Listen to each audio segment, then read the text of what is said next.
Hello, I'm Bishop William Medley, and I welcome you again this month to another edition of Across the Diocese. Today it's my pleasure to welcome Sister Amelia Stenger, the Ursulines of Mount St. Joseph. Sister Amelia, just a few weeks ago, was installed along with the leadership team as the new leaders for the congregation. Your title is Congregational Leader. So I was hoping you'd tell us a little bit about how you were selected, what the process is by which the sisters choose their leadership for 6 years, is it? For 6 years, yes. We have a nomination process. All the sisters in the community are asked to nominate people that they think would be good leaders for the community.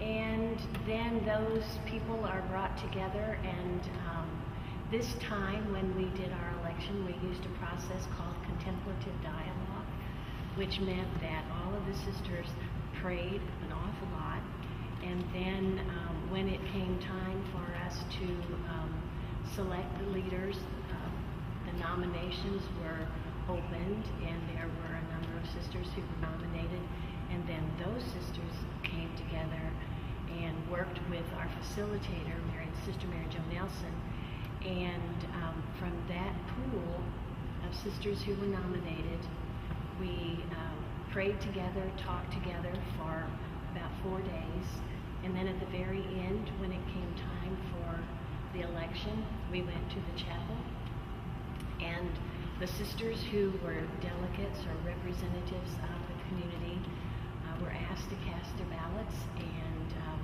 within about 45 minutes, we had all of our leadership team. So you didn't have to burn wet straw and show white smoke like they do in Rome. No, but prayer is what you share in common. But we really did. We prayed an awful lot for what we needed to go forward into the future for the Ursuline sisters. And I understand you were just sharing with me earlier that there's some sadness marked by that already in these first few weeks. You might share that with us. Our assistant congregational leader became very ill, and she died last night. So we are in the process now of looking at how we're going to go into the future. And this was Sister Kathleen. Could you give us a little bit about her background? Sister Kathleen Condry was from Kansas. She is one of the sisters who joined us a number of years ago from the Ursuline Sisters of Paola.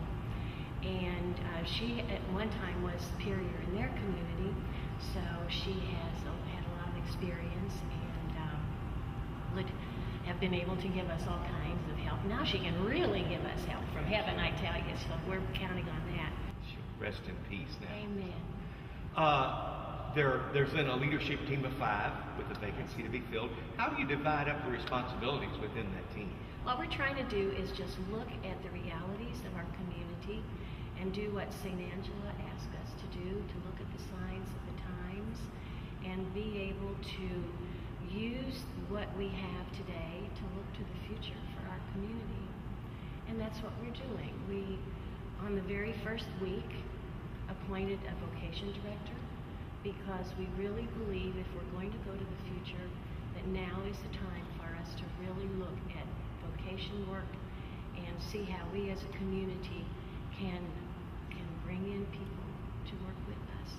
We need women who are dedicated and who are willing to work for the church, because we are so much a part of the church as the Ursuline community. Well, I want to, on behalf of the Diocese of Owensboro, say thank you. As we read the history of this Diocese of Owensboro, established in 1937, almost every place you go, there's a footprint of Ursuline sisters who have been there and are still there in many cases. So our histories have been intertwined for a very long time. And I speak with gratitude for that. And thank you, and promise you the prayers of this local church, and know it gives me great comfort to know that those sisters are at the Mount praying for me and praying for the church every day. One of the things you might be hearing about is the RCIA. Now, that stands for Rite of Christian Initiation of Adults.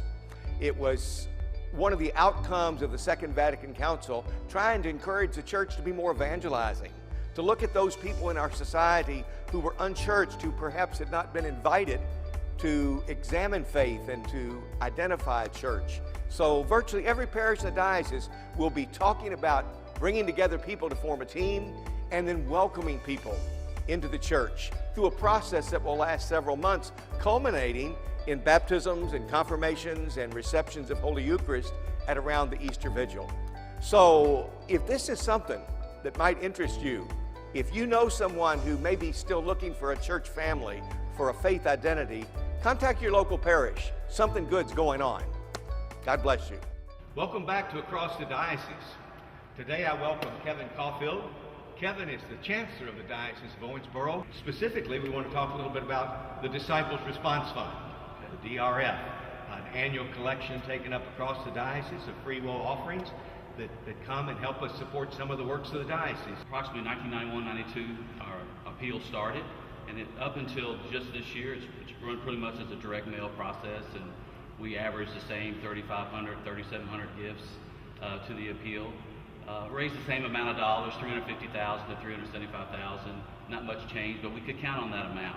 Last year, we instituted a pilot program. We asked 4 parishes locally to look at the new process and to embrace the process and follow more intentionally what we're asking them to do, and to look at those results. And so we were thrilled that after we ran the process through these 4 parishes. Which 4 parishes, by the way? The 4 parishes are St. Stephen Cathedral, where we're at today, Blessed Mother Parish, St. Joel Parish in Bowling Green, Kentucky, who has a large Hispanic population, so that was important to our pilot program to see how these processes would work out there. And also St. Anthony's, a small rural parish in Browns Valley, Kentucky. We saw a 105% increase in participation from these 4 parishes, which equaled to about $65,000 to $70,000 of new revenue. But more importantly than that, we saw our participation rates jump. That was probably our number one goal of our pilot program, was to increase awareness of the appeal. So after that data came in and we brought that information to the Presbyterate through the convocation and priest council talks, we decided to open up the whole diocese to a pilot program this year.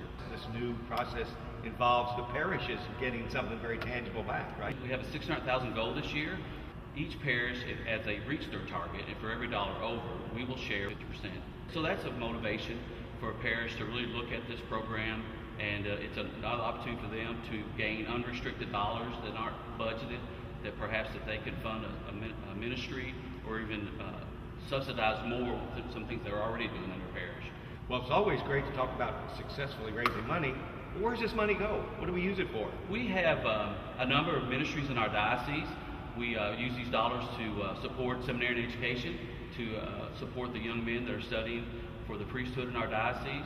We also use these dollars to support the retired priests and their health benefits in our diocese. They've worked many years. Some of them are still working and contributing every day, but we support them.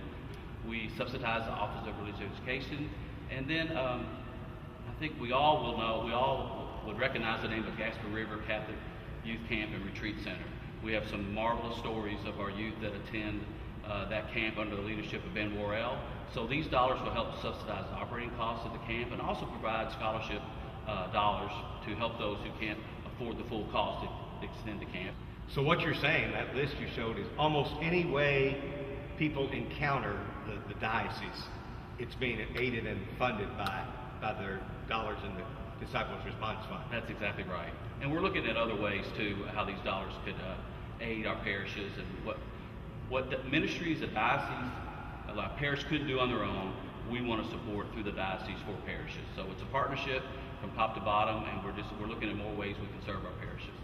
So we'll be looking forward to getting the results here in a few months and finding out that it is indeed a win-win, and hopefully all 78 of our parishes will have a positive experience and be able to do more than they were able to do before.